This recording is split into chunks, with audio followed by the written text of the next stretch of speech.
ఏపీలో పింఛన్లకు సంబంధించి సదరం ధృవపత్రాల పరిశీలన జరుగుతోంది. దీర్ఘకాలిక వ్యాధులు, వికలాంగులకు సంబంధించిన ధృవపత్రాలు పరిశీలిస్తున్నారు అధికారులు. మరో 3 నెలలు ఈ కార్యక్రమం జరిగే అవకాశం ఉంది. పింఛన్లు పొందుతున్న అనర్హుల్ని గుర్తిస్తున్నారు అధికారులు.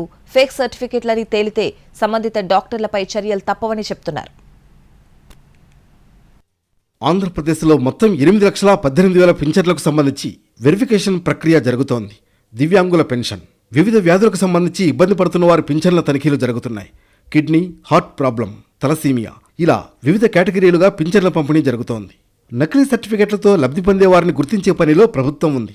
3 నెలల పాటు తనిఖీ ప్రక్రియ జరుగుతుంది. జిల్లా స్థాయి అధికారులు, మెడికల్ టీం, ఒక డిజిటల్ అసిస్టెంట్ సహాయంతో తనిఖీలు చేస్తున్నారు. ఏపీ ప్రభుత్వ ఆదేశాల మేరకు వైద్య ఆరోగ్య శాఖ సదరం ధృవపత్రాలను పునఃపరిశీలన చేస్తోంది. దీర్ఘకాలిక వ్యాధులతో బాధపడుతున్న వారి ధృవపత్రాల పరిశీలన జరిగింది. 24,000 మంది సర్టిఫికెట్లు పరిశీలించారు. దీంతో పాటు వికలాంగుల ధృవపత్రాల పరిశీలన కూడా జరుగుతోంది. ఎవరు ఫేక్ సర్టిఫికెట్తో పింఛన్ తీసుకుంటున్నారనే అంశంపై ప్రభుత్వం దృష్టి పెట్టింది.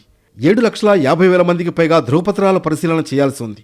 దీనికి 3 నెలల సమయం పట్టే అవకాశం ఉందని అధికారులు చెబుతున్నారు. ఫేక్ సర్టిఫికెట్లు జారీ చేసిన డాక్టర్లపై చర్యలు ఉంటాయనే చర్చ జరుగుతోంది. ముందు పునఃపరిశీలన ప్రక్రియను పూర్తి చేసే పనిలో ఉన్నామని, ప్రభుత్వ ఆదేశాల మేరకు చర్యలు తీసుకుంటామని అధికారులు చెబుతున్నారు. ఫేక్ సర్టిఫికెట్ తీసుకున్న వారికి 2 ఏళ్ల పాటు జైలు శిక్ష లేదా ₹1,00,000 జరిమానా విధించాలని rights of persons with disabilities 2016 act ఉందని గుర్తు చేస్తున్నారు. తనిఖీలు పూర్తయిన తర్వాత ఒకవేళ నకిలీ సర్టిఫికెట్ గుర్తిస్తే ముందుగా పింఛన్దారులకు నోటీసులు ఇస్తారు. ఆ తర్వాత పింఛన్ తొలగింపుపై నిర్ణయం తీసుకుంటారు. తనిఖీ చేసిన డేటా 3 నెలల తర్వాత ప్రకటించాలా లేక ప్రతి 15 రోజులకోసారి ప్రకటించి నిర్ణయం తీసుకోవాలా అని ప్రభుత్వం చర్చిస్తోంది.